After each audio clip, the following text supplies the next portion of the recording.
नमस्कार साथियों, इस वीडियो में मैं चर्चा करूंगा एनओसी के बारे में। एनओसी यानी कि नो ऑब्जेक्शन सर्टिफिकेट, अनापत्ति प्रमाण पत्र। और 69,000 शिक्षक भर्ती की काउंसलिंग में एनओसी का नया नियम आपका जो है अर्ध सरकारी और सरकारी कर्मचारियों के लिए आ जाने से जो 68,500 वाले जो अभ्यर्थी थे, जो अपना गृह जनपद जाने के लिए रिकाउंसलिंग करा रहे थे एक प्रकार से इसमें, तो उनको काफ़ी तगड़ा झटका लगा है, क्योंकि काफ़ी सारे अभ्यर्थियों ने एनओसी के लिए अप्लाई नहीं किया था।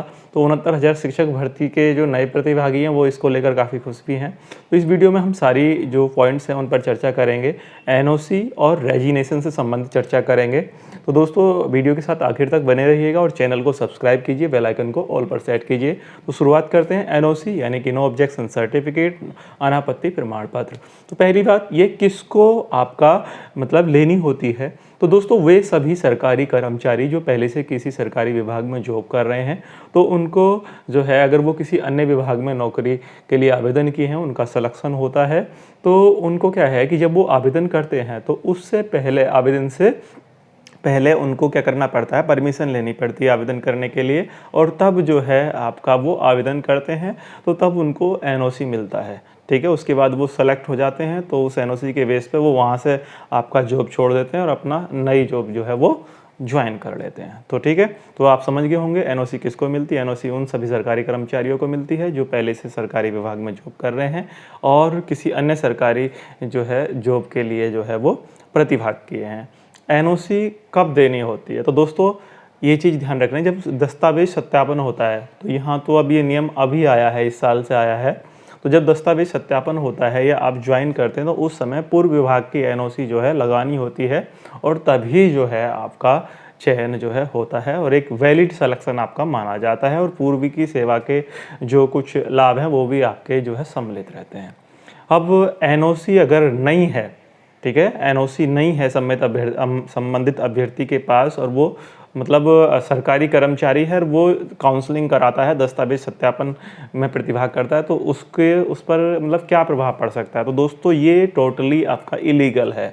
यानी कि आप बिना एनओसी के दस्तावेज सत्यापन में अगर भाग लेते हैं, तो ये आपका न्यायालय के जो है विवेकाधीन क्या है, मतलब ये गैर कानूनी है और आपराधिक श्रेणी में आपका आता है। तो इसलिए जो एनओसी वाले कैंडिडेट हैं वो ही जो है आपका काउंसलिंग में प्रतिभाग कर पाएंगे 69,000 शिक्षक भर्ती की में। तो ये मैं आपको बता देता हूँ कि एनओसी के बिना आप दस्तावेज सत्यापन में प्रतिभाग ना करें तो ठीक है दोस्तों। तो ये एक चीज़ हो गई। दूसरा, यहाँ पर हम चीज़ लेते हैं कि पूर्व सेवा का लाभ। ठीक है, हम सारी भी तो बातों पे चर्चा करेंगे। फिलहाल जो है भाई, एनओसी नहीं है तो दूसरा ऑप्शन होता है रेजिग्नेशन का। ठीक है, कि आप रेजिग्नेशन यानी कि त्याग पत्र देके आप नई जॉब जो है ग्रहण कर सकते हैं।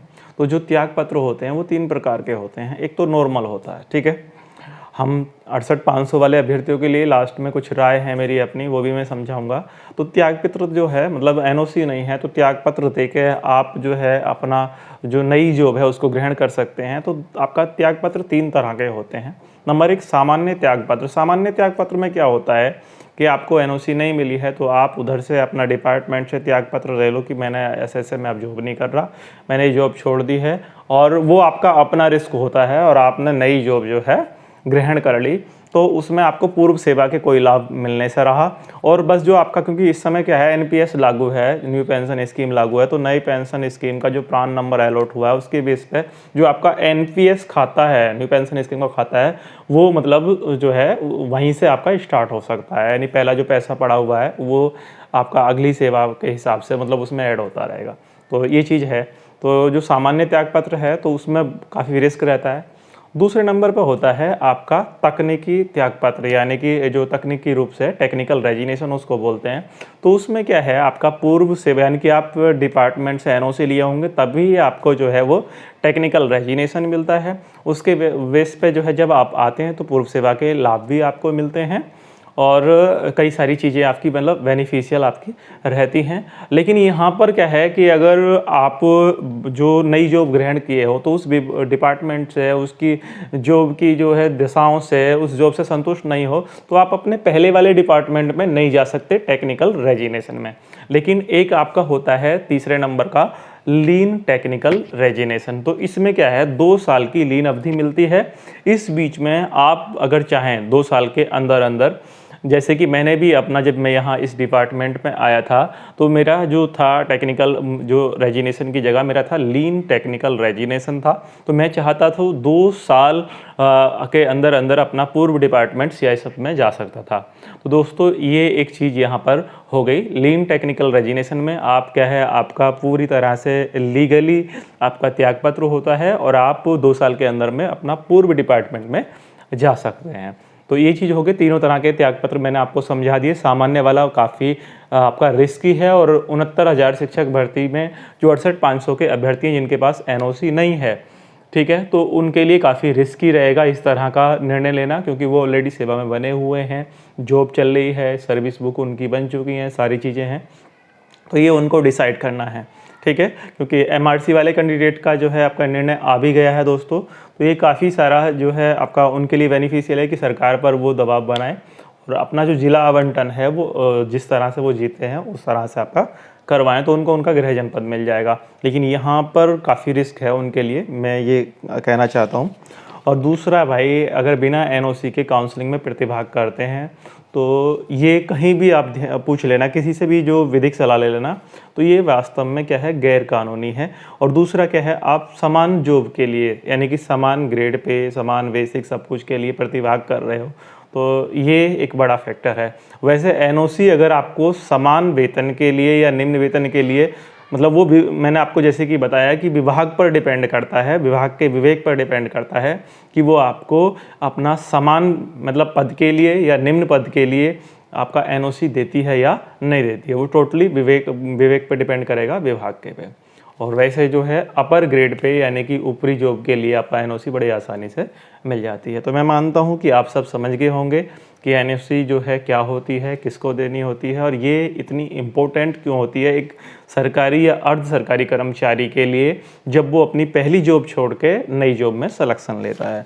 तो दोस्तों ये सब चीज़ें आपकी समझ में आ गई होंगी। फिर भी NOC से रिगार्डिंग जो है अगर आपका कोई डाउट है तो प्लीज़ कमेंट कीजिएगा।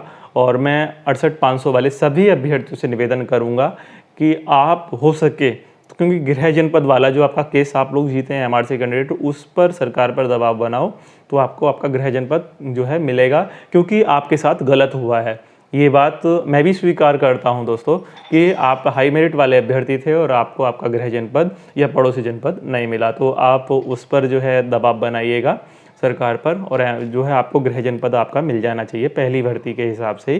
तो आपको यहाँ पर पद खराब करने की बिल्कुल भी ज़रूरत नहीं पड़ेगी। दूसरा, आप सब जब इस सेवा में आए हो तो इस विभाग में आए तो आप सबको मालूम होगा कितनी दिक्कतों के बाद आपका वेतन लगा है, सब लोग आप जानते होंगे। और दूसरा, इस कोरोना महाकाल में जो है आपका कितनी सारी दिक्कतें हैं कि भाई आपको आर्थिक रूप से आप कितना जो है पिछड़ जाओगे। और दूसरा, आपका भर्ती सुप्रीम कोर्ट में है, 20 तारीख को सुनवाई भी है और वहाँ पर क्या होना, स्टे हो गया और दुनिया भर, चलो वो तो आपके काउंसलिंग से पहले ही हो जाएगा, लेकिन कहने का मतलब भर्ती कोर्ट में तो है, तो दिक्कत काफ़ी बन सकती हैं।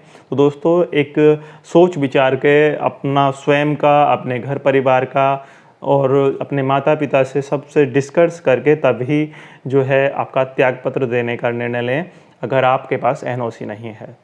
ठीक है दोस्तों, मेरी सलाह आप लोगों को पसंद आई होगी। अगर कोई डाउट है तो प्लीज़ कमेंट कीजिए। जय हिंद।